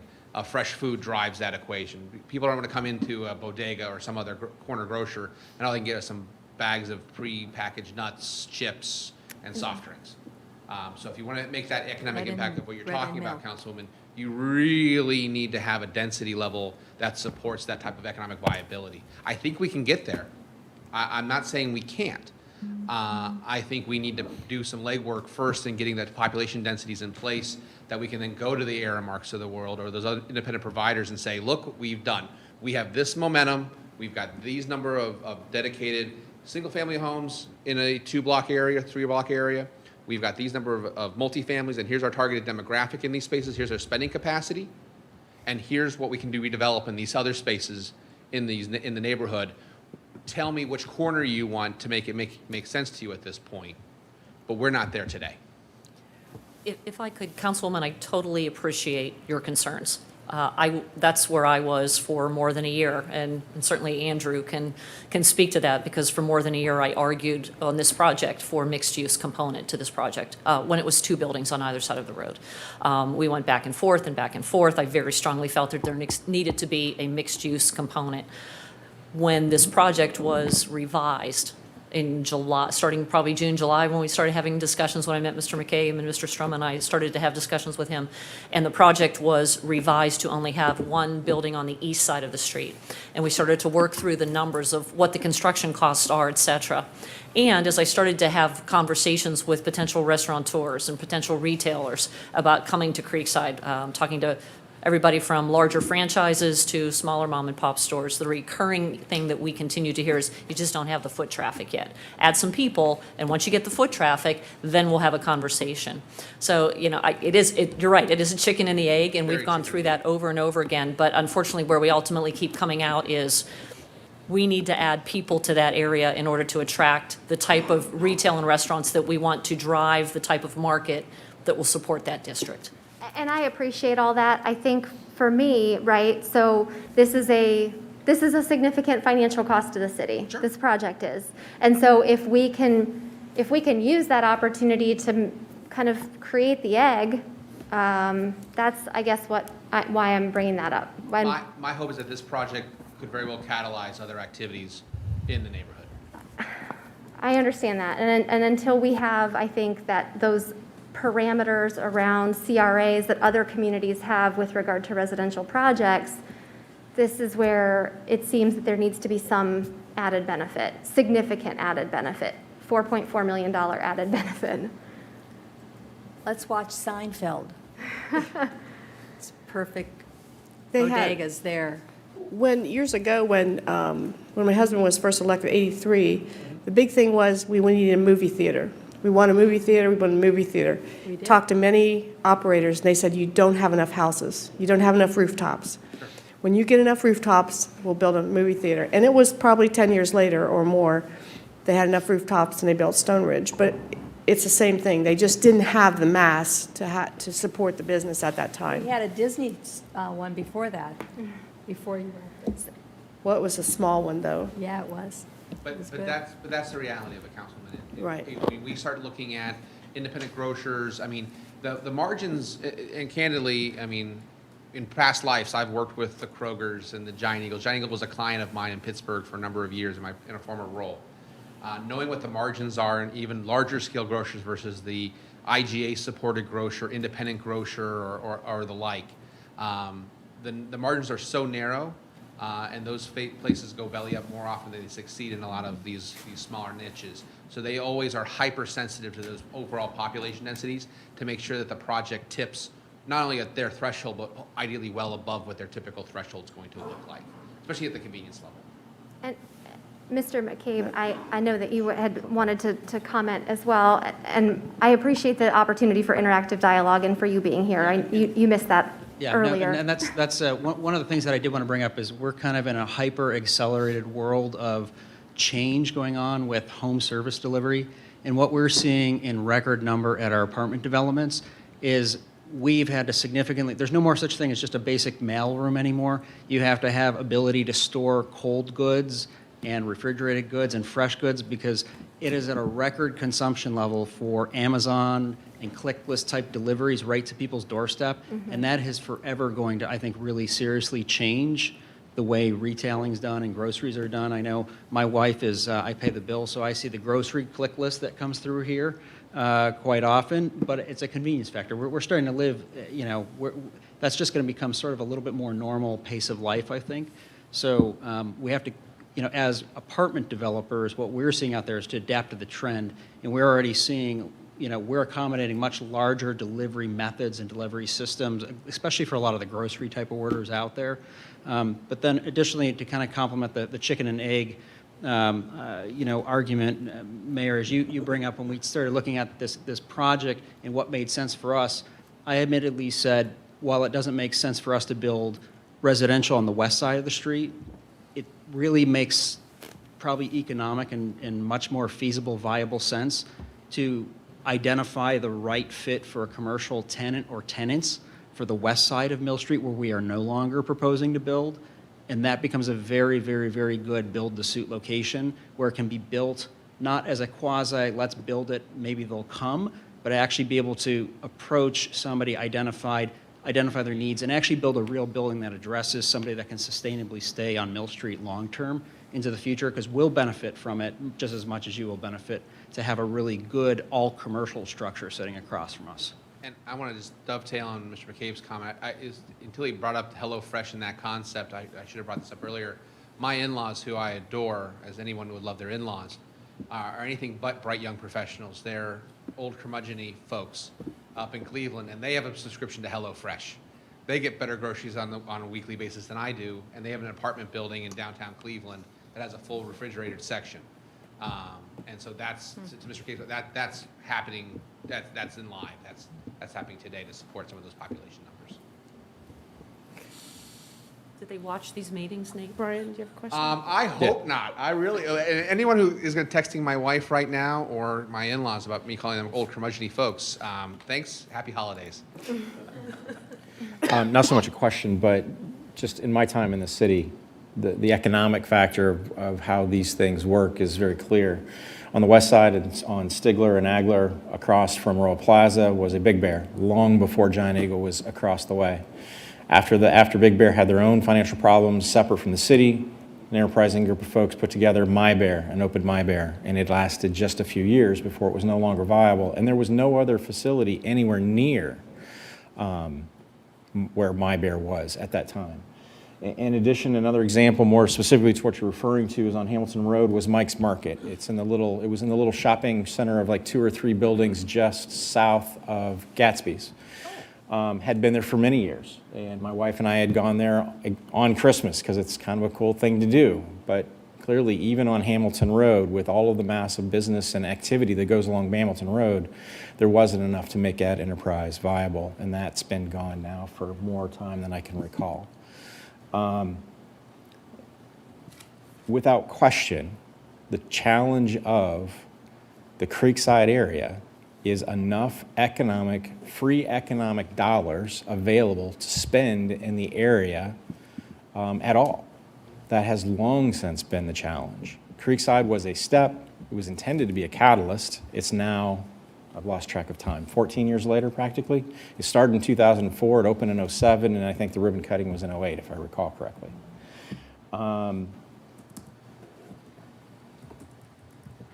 The only path to retail enterprise of any kind in the core of the downtown area is freely available traffic with cash that can spend it in those facilities. That is the challenge of the restaurants. That's the challenge of all of the businesses that are down there that have come and gone.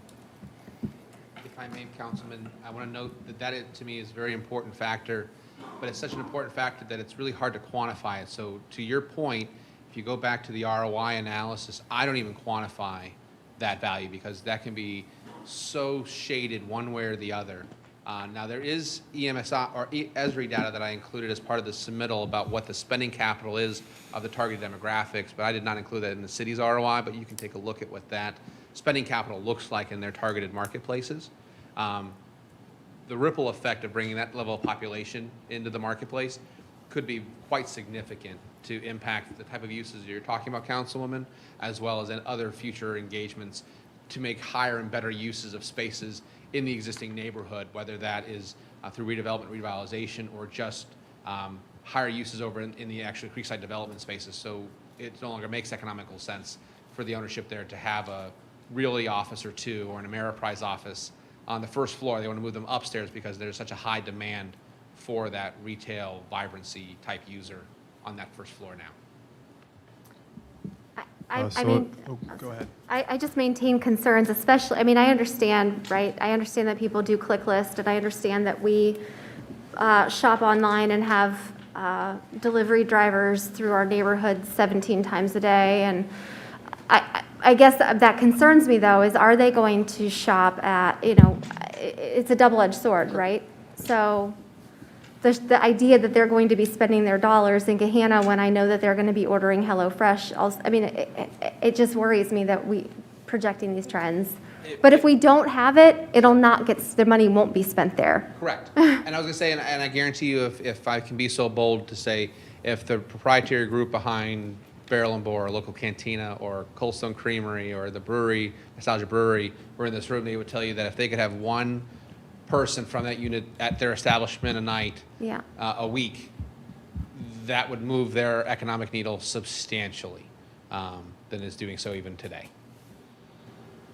Yes, sir. I'm sorry. No, you're good. So just to follow up off of Director Strom's comment and your comment, Councilmember Bowers, relative to spending, and these are certainly estimates, so they are what they are. But just looking at the city of Gehenna, the average household income is roughly $88,000, and that comes from your published CAFR report. And this project will have 74 units. So just using some simple math, 74 units times 88 grand is roughly 6.3 million of income that will be in the Creekside district. The most recent National Bureau of Labor Statistics survey that came out earlier this year states, even in COVID, that roughly 6% of somebody's income is spent on entertainment and food away from the home. So 6% of that is roughly $400,000 that we would expect. And I'm just using some very public data and just some rough estimates, but roughly $400,000 annually we would expect to be spent on food and entertainment away from the home, just from these residents. Doesn't count their friends and family that come in, et cetera, et cetera. Over the 25-year period, I know we shared some of this stuff last time we met with you guys, it's roughly $12 million of income just spent on entertainment and food.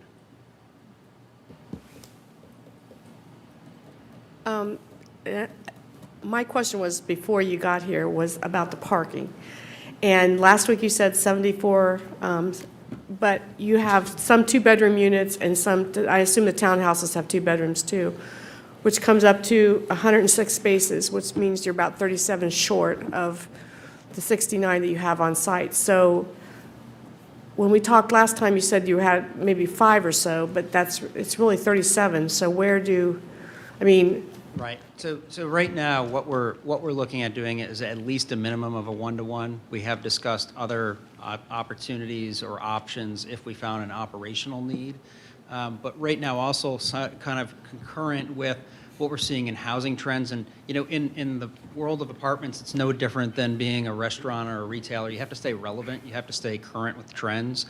And what we see out there right now is that you've got a number of individuals that are now switching to the work from home platforms, and they've moved out of 1 bedrooms into 2 bedrooms. So we've got a lot of 2 bedrooms occupied by less than 2 people. And that might be either somebody who has a caretaker, or you might have an individual that has a child, a single parent, or in many cases, we're finding just a single individual who then that second bedroom is also then serving as, the work from home office, the den, the guest bedroom. Sometimes space is just simply space to have space, not necessarily that it's actually being occupied as a full additional bedroom or a roommate scenario. In the scenarios where you may have a couple, quite honestly, I hope they're staying in the same bedroom, but they may only actually have 1 car. And what we're seeing is the difference in trends is that younger populations drive differently, they exercise differently, they order groceries, they do a lot of things differently than even my generation does or the generations after me. So what we're seeing really happening here is that we can plan then to flux with that, plan for the minimum, plan for enough that at least is a safe investment for, we're obviously commercially, borrowing money and doing this project with a traditional bank loan. Our investors and the banks have to be convinced that this is a viable project over the course of the next 30 years. So we're planning for that approach. If operationally we're ever to need some things, we've got a few ideas to still consider yet. On the proposed site plan that we had sent around, or was a part of our exhibit, you'll see in there even there's some tandem spaces. That's where you get 2 cars parked behind each other. And quite often those tandem spaces are actually very popular. We have those at a number of our existing properties where then, it's first in is last out, but it seems to work really well, especially for couples in a household. So some of the units, yes, we feel that we would find that some people are local, may not use a car. We're seeing car sharing. We're finding that some people may have just a single car. If you've got a senior that's maybe downsizing, I look at this community, this is a great option for me because I don't live very far from here. I'm looking right now for needs for housing for my own mother. She's elderly, she's senior, she's not really ready to go into assisted living or anything by that means, but I'd rather put her in a nice new apartment, and I don't know that I actually, I would go and get her, for example. I wouldn't even probably have her drive. So there's a variety of kind of different formulaic things we look at to kind of come up with what is a safe bet on parking. But we felt that at least if we had our 69 proposed spaces on site and at least an additional 5, that we would, at minimum, that we would have enough to at least have a sustainable project that would be operating successfully. The only problem with that is that that's not our code. And our code has, 1 spot per bedroom. And the trend may be that now, but in 10 years, the trend may be different. And so I understand, going with what is trending now, but building is hopefully going to be here. And I do appreciate that you've backed it off the site triangles, and the look of it is very different than it was, and that I just can't quite get past the parking. So that's the code is, so. Again, and I would say that, yes, we acknowledge it as a variance request. I would also say, though, we really must think about how different generations use spaces a little bit different than even our own preferences, maybe. Okay. Yeah. Yeah. Any other comments? Yes, thank you. This is my sort of last topic, and I anticipate that we may not resolve this tonight. But one of the concerns that I have, gentlemen, is that the in lieu of compensation section in the proposed developers agreement is maybe not as fleshed out as I would like to see it. I've sent some proposals through our city attorney for review. I don't know if they've made them to you yet. I know it was just this afternoon. But I was hoping for an opportunity to talk about more specific community engagement levels in terms of setting dollar amounts to those numbers, to that involvement as well, and seeing if you had interest in exploring that and pursuing that further, or feedback to the specifics if they've been delivered. What is it you're describing? So in the community, in lieu of compensation section, specific section In lieu of compensation for North Street. 5, compensation for right-of-way. Section A, I proposed some revisions to the city attorney for review. And section B, I, triple I, and IV. I have proposed some suggested levels of sponsorship to create dollar figures to that community engagement.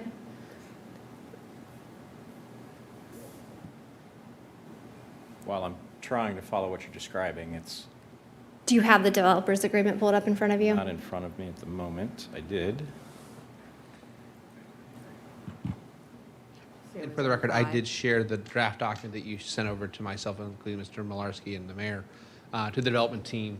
And it's share with them that, as you had shared with me, Councilwoman, it was just some thoughts and some back of the napkin numbers, but Yeah. wanted to open them up for some discussion this evening. For those who don't have the copy in front of you, and you can yell at me later if you'd like, but I believe it was proposed corporate membership to the Gehenna Chamber of Commerce, as well as biannual sponsorship of at least $1,000 to a nonprofit or civic-based organization within the city of Gehenna for an event, $1,000 biannual sponsorship of an arts or Creekside area related event, and then a $4,000 contribution to an area arts organization annually for a period of 10 years, consecutive 10 years. I believe were the 4 buckets that you had in there. My back of the napkin, based upon assuming a $5,000 plus membership at the corporate level for the Chamber of Commerce, that equated to about a value of $13,200 a year in annual contributions, or over a 10-year period, $132,000. As we had exchanged in our emails, the assumed underlying value of the road was about $40,000. So you're talking about a 3x multiplier of value to the fair market value of the underlying right-of-way that's being considered for compensation in this segment of the agreement. But I know that you and I have had a conversation about it, not just being for that, but for being in the broader incentivization process for CRA and what have you. Yes. And while we don't oppose conceptually or philosophically being active in our community, in fact, I think we would encourage our property management group and us as developers to be very active in things like the chamber or in the Creekside District, in the Alliance, or involving the Arts Commission. One thing that I just want to really make clear is that we're in a really bad environment as far as costs go today. And when we really blew up this project, if you will, back in June and July, it was what could we do to come back to this council and ask for less. Bottom line was ask for less incentives, go down to the very bare basic minimum, and is there anything we could do to get down to actually penciling out a project that works, is something we could hit the ball on. Now, if we get a grand slam home run out of the park, it's great. I'd love to say yes, sign up for these levels. But when we start to look at the implications, we did the rough math and looked at the corporate membership, the twice annual sponsorships, That's, it might sound like not a whole lot. Oh, $13,200 for a developer per year. However, if we're paying that annually operating, that's less money in our operating budget to pay our mortgage. Again, we've asked for less. We've said to you, we don't want the fee waivers, we don't want the TIF, we don't want all these other things. We want to ask you for the very bare minimum. We still have a gap on this project, and we know that we're trying to work with the county on closing this gap. This then really prevents us from borrowing another $264,000. So somewhere along the line, we've got to find a way that if we're paying this amount annually out of our operating capital, where are we going to find another $264,000 of gap? Well, so I guess, and I appreciate that, and I understand that. I guess my concern, though, is that there was language that was proposed that wasn't quantified, so that I'm hoping to expectation set. And I'm hoping to do that by quantifying what these numbers are and what this participation looks like. I understand that this is a jumping off point, it's back in the math. I mean, from your presentation last week, it seemed that Metropolitan wants to build a relationship with Gehenna, and we're trying, and I appreciate that. I know you've got lots of projects in the metro region and are working on that in general. So this is where this comes from, and I think again, fine tuning. What should we expect? What did this language mean? And I think making a stronger commitment on the arts component, things we can do during the course of construction for sculpture, mural, other things, we embrace that because the more we can make this building unique and a little bit appealing day one, it becomes a little bit trendy, it becomes a little bit something different. It's what's going to set us apart from an option for housing in New Albany, of why somebody's going to probably choose to come here versus going somewhere else. So we really do embrace those kinds of things, and I think anything that would come out in the arts component, if you will, is no different than what I see in a lot of communities where you have to get, it probably have to have some sort of planning commission approval or equal to that of a signage. An art component is kind of an odd thing. Sometimes it doesn't fit neatly into a code, but we'd work with the community to come out with something meaningful that actually fulfills the development agreement pretty substantially. Because really, I mean, what we're hoping here is that in another, say, 4 or 5 years, you're going to be so impressed with this, you're going to say, can you guys come back and do yet another phase? There's a bigger territory here in Gahanna outside of just this Mill Street location, and are there other sites we could work with you on and develop? We'd like to set the track record, the bar pretty high right out the gate day one, but something that we can then deliver upon successfully and come back a second and a third time. So I have concerns about the monetary numerations that start to occur in there just because of what it does to our operating and our impact. However, we would make a commitment that if the project's a grand slam and does everything like it's supposed to, and we don't see some wildly crazy event that nobody here in this room could control happen, we'd love to participate in those things. So I think we've said we really do want to be somebody who's active and engaged in the market, especially from the standpoint of the types of people we find in the Arts Commission world or in the business development world or in the Alliance. They become natural feeders for tenants, especially over the time. And when you offer a highly qualified, quality housing development, we've got the ability to really serve, have those organizations serve as a conduit to give us tenants that are going to be long-term invested in our property and in your community, too. And I understand that, and I appreciate that. The difficulty that I have is that once this development agreement is done, the city doesn't get to say we're not going to pay the school district the $4.4 million owed through the compensation agreement, despite economic conditions or viability or another pandemic, right? Or like we don't get North Street back, right? So there is an exchange of value coming from us immediately. And so I think the ask, even if it is $132,000 over 10 years, is I appreciate where you're coming from, but I also appreciate that the city doesn't get to say, I'm sorry, we had a tight year, so we're not going to pay the district. I would agree, but I would also have to say that right now, those properties, if we don't do a project, are spinning off so little benefit to this community that if we really don't proceed forward, the value is what you have today. And that's going to be a tougher pill to swallow for the next 2, 5, 10 years. Yeah. And that's, I see that too. I absolutely see that aspect of this as well. If I may, Councilwoman, to Mr. McKay's point, one of the, and I really want to level set why we have this here this evening and why it was brought to the council at this time. You know, we were contacted, my office was contacted by the underlying property owner as to say, trying to figure out if this was even viable, because if not now, they were just going to sell it for something else or do something else or go fish elsewhere in a project standpoint. So at least in this mind, I want to make sure the council understood that to level set that expectation, that at least in this way, we know what, there's water needed. At least this way we know what the project looks like. The challenge, other challenges, we don't know what the next project could look like and if it has similar economic obstacles or viability issues, or if it's a different type of use entirely that may or may not have different values or abilities tied to it. Just want to get that on the record as well. So I apologize for interjecting. It's in Okay. Yeah. All right, so are we, Mr. Miller, this has had first reading, correct? Mr. Malarski had. Oh, I'm sorry. Yes, just something quick for your thinking.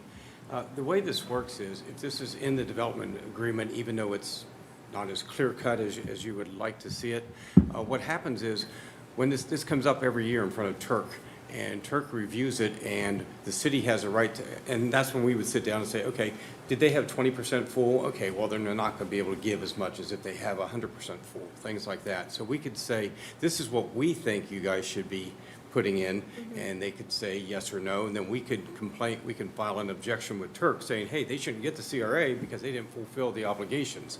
That's where it would come in as to how we would address this issue in the future. So could we revise section 5 such that there is that oversight through, Oh, there's always that oversight. Yeah, Through the. But I mean, the does- terrible worded crackboard as well as the Turk. but does the development agreement as it's written now, is it clear enough as to whether or not this project would be in compliance? Because I don't know that I see that as it's written today. I'm just saying what the ORC says. No, I understand, but for it, All CRA applications go, whether they're pre or post, have to go through a Turk evaluation. I mean, I think setting specific amounts would be difficult at this stage because no one knows what's going to happen, if it's going to be successful or not. As far as being more detailed, I would ask to review this a little bit more. okay. That's all I asked. Thanks, Ray. And just in the, again, in the spirit of goodwill and cooperation, we're not saying that we don't want to do these things. It just, this language probably is a bit binding and hard, especially when we're trying to borrow and fill this project's gap with the least amount of your resources. Okay, so has this been first reading? It has been first read. So are we ready to move this to the regular Regular agenda? regular agenda? Yes. Regular agenda? Okay. Okay, so we'll move this to the regular agenda for next meeting. And if helpful, I'll work with Mr. Malarski about looking at some previously approved Turk language from other development agreements that we can be inserted in as part of a final copy for this board to consider, maybe as a substitute ordinance copy or some other mechanism at the council meeting. All right. Thank you guys very much. Thank you. Thank you. Sweaty. The voice it's the final time for the voice, Uh-oh. We got to starting at 9. Okay, so we are adjourned. Committee of the whole. Make sure she hears it. Committee of the whole is adjourned.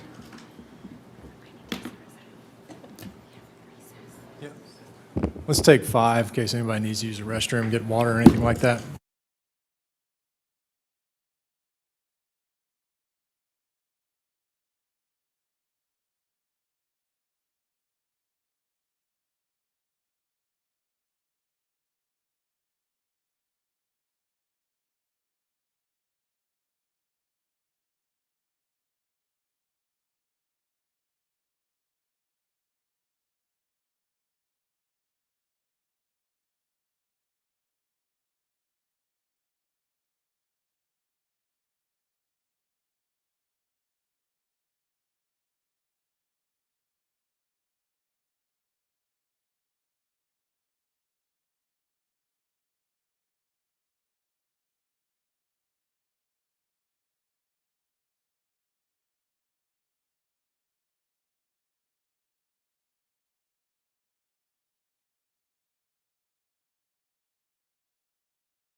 No problem. So let's commence Finance Committee for December 13th, 2021. Just one item on the agenda. It's Ordinance 0072, 2021. This is an ordinance to make appropriations for current expenses and other expenditures of the City of Gehenna during fiscal year 2022. This is obviously just a continuation of Finance Committee from last week. I think where we left off was an ask of the administration for two things. One was revised revenue projections based on some of the economic development that we've seen recently, and to incorporate those projections out next year, and also any reductions that would be necessary in order to have a budget that does not project a draw on general fund balance. So I believe, Director Burry, you have a presentation for us to kick things off. I do. Thank you.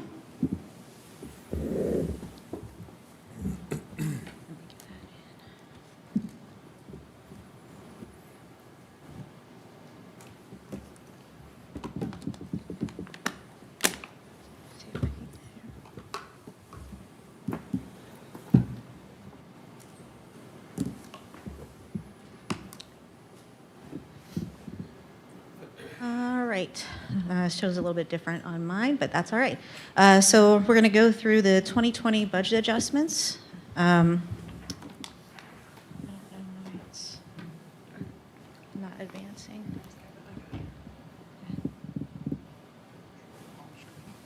Oh.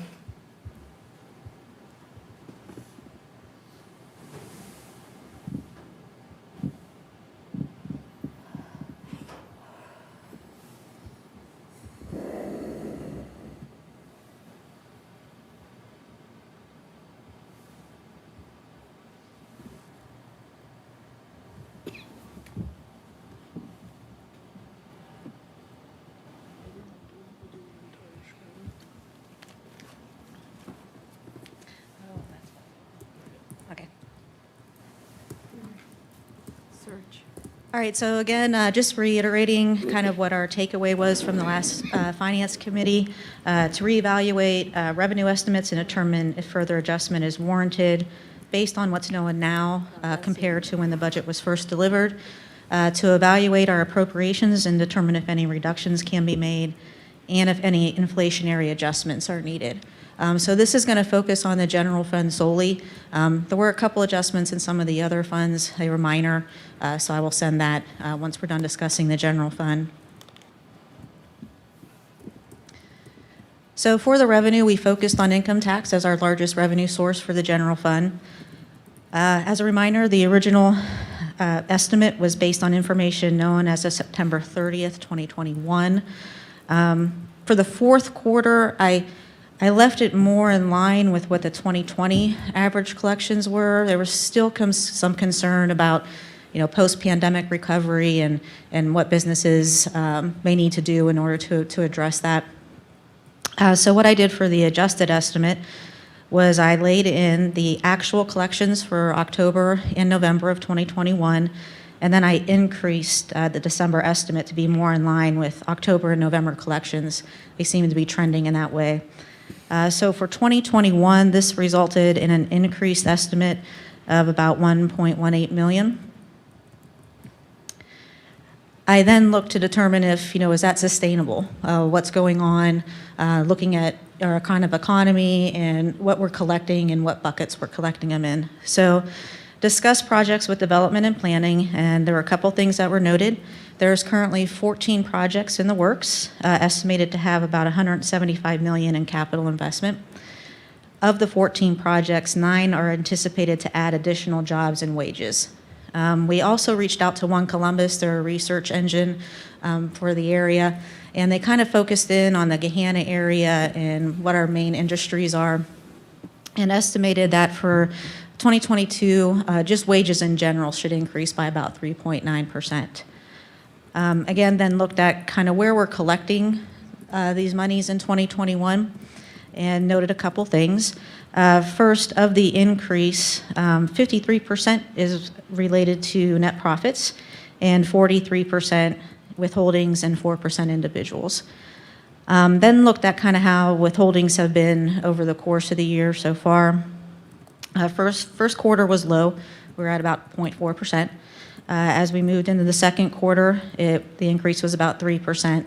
And then looking at it as of the end of November, we're at about a 7% increase. So kind of taking all that into consideration, I really think that the net profit is probably an anomaly. If you think about how net profits are collected, it would have been based on their 2020 activities. A couple things going on. You had some businesses that were going to experience less cost than anticipated. And then you had some other businesses that were expecting more revenue than anticipated. Thinking about those industries that actually excelled during the pandemic, PPE providers, sanitation providing companies, IT. And then kind of look back at, do we think that that withholding is going to continue? And I think it is. We're going to continue to see growth in there, just based on the general anticipated wage increases, projects that will add new jobs, construction wages for the capital investment. So even though I think that the net profit is going to decrease in 2022, I think the rebound in withholding will be enough to offset that. So still planning a 0% growth, but based on that adjusted 2021 number, it's still slightly lower because refunds are anticipated to be a percentage of collections. So when I increase the estimate for 2022 income taxes, the refund also went up. So still not quite as much as we're anticipating to bring in through the conclusion of 2021, but still 1.14 million was added to the estimate. So that was kind of the revenue side of the house. On the appropriation side, we went back to each department and kind of talked about the inflationary increases. Each department felt that they had added in enough inflationary adjustments into their request, and that if things were exceeded, they would just defer or not do some things that were planned. They believe that they're going to be fine, though, through the rest of the year, building in the inflationary costs that they did. So in looking at that, we had a couple things that did increase. Natural gas was one of those ones where inflation wasn't quite enough. So we have a little increase based on the natural gas prices that are out there right now. And we had a slight increase on the IT manager side. The rest of the adjustments, we have premium holiday for health insurance. We're going to defer some positions until either later in the year or the following year. The additional police officer, the facilities maintenance coordinator, the hiring of the public information officer, and the parts maintenance worker. We did identify that planning would no longer need that part-time administrative assistant, so we backed that out. And then we have the phone contract reductions that came through with the approval of the contract. So in total, we identified about a little bit more than $360,000 in reductions. So this is kind of hard to see, some of the words, but what I did was basically revised page 40. So if you look at page 40 of your budget book, this is the revised based on those revenue adjustments and the appropriation adjustments. So where we were planning on ending 2021 with about $655,000 added to fund balance, based on how our actuals came in through the end of November and that adjustment to December, we're probably going to bring in about $1.8 million that we're going to add to fund balance. And then looking at the revised revenue estimate for 2022. I hate to interrupt your Yeah. mojo there, and maybe Kevin, this is you. Can we remove the icon at the bottom so that we can see the bottom line on that graphic? Done. Thank you. Yep. And then looking at 2022 and the revised estimates and then the reduction in appropriations that we identified, we're projected to add back about $271,000 to fund balance. So that's kind of the change of both of those overall in the general fund. And then looking at the final impact on general fund balance, we have our revised appropriations of $26.9 million, backing out debt service leaves us with $26.4. The 25% of the emergency reserve we're not changing. We're going to leave that at the $6.7 million. That leaves us a projected ed balance of about 12.8 million after taking that emergency reserve into consideration. It's predicted that we're going to add back about 271,000, which leaves us 13.1 million of unreserved fund balance, which equates to almost 6 months of operational expenses. So I'd be happy to take any questions anybody has at this point. Thank you, Joanne. I just want to recap the revenue calculation that was done. Year over year, going from 21 to 22, you're in essence, it's still conservative, right? It's basically 0% growth. The refunds actually mean a modest drawdown, but this isn't an aggressive revision to 2022. What's driving the numbers, as I heard it, it's actuals in 2021 that have occurred in the last couple of months. Is that correct? Correct. Okay, thank you. Anything from council based on the presentation? Nothing? Can we go back to the places that we're going to take, like the police officer that was, The deferrals, that- I think? yeah, defer hiring one police officer? Is there a reason? I can't hear you, I'm sorry. I'm checking on the deferring hiring one police officer. Mm-hmm. I was just asking, was that really necessary to do? Or is that one that you think? Well, maybe I can ask a clarifying question. Are these deferrals for a full year, deferrals for a quarter, deferrals for 6 months? The police officer is deferred to a hire date of December of 2022. With the way our recruitment and hiring process works, that would be the anticipated start date for that individual to attend the academy. In the event that we run a lateral process and have a lateral, we always have the option to come back and ask for an appropriation supplemental to hire earlier in the year. But just the way our hiring process works, we cannot fill a spot in the academy until December. All right, thank you. Thank you. Anything further from council?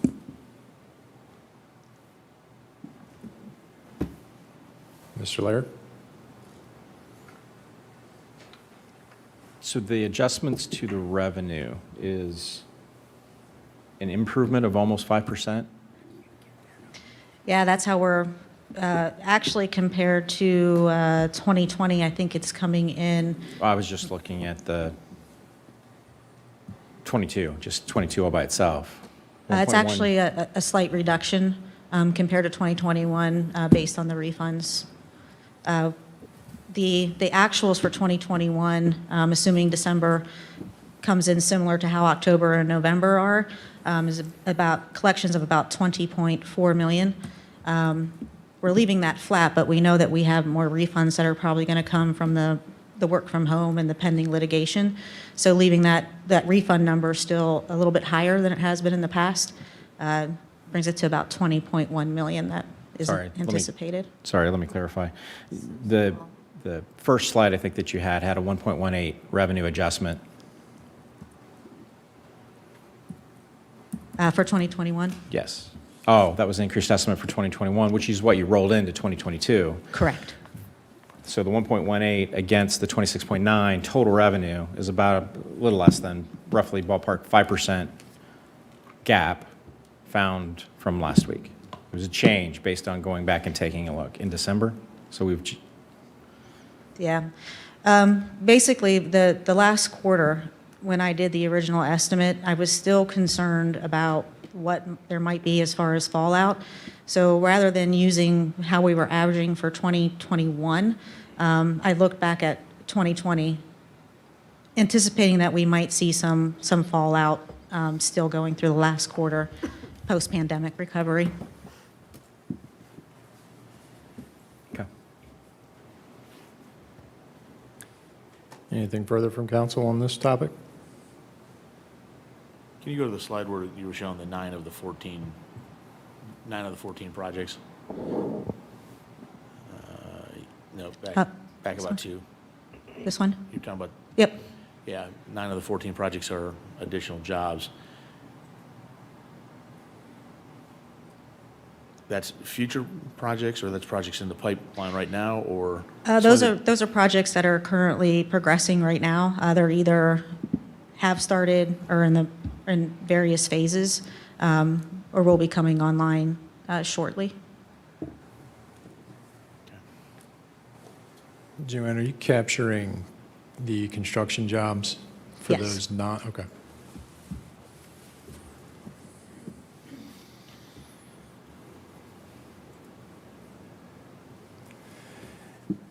So if I'm not mistaken, where we left off at the last meeting was essentially an ask of the administration to provide us with a budget that showed no use of general fund balance for 2022. I think based on what we're seeing here, that's been produced. And so I guess the question that I have for council, is this something that we're prepared to move forward in its current form?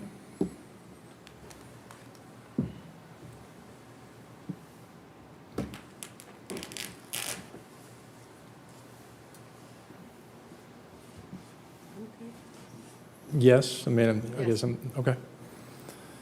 No objections? Oh, I have my concerns with the long-term picture of how this progresses, but I don't suspect that I see a challenge to that, so. Okay. Not hearing any significant objection to it from the group. What is needed, I guess, from a process standpoint? There have been some revisions, and so the document or the ordinance that we'll be voting on in a week from now, how do those changes get incorporated into it?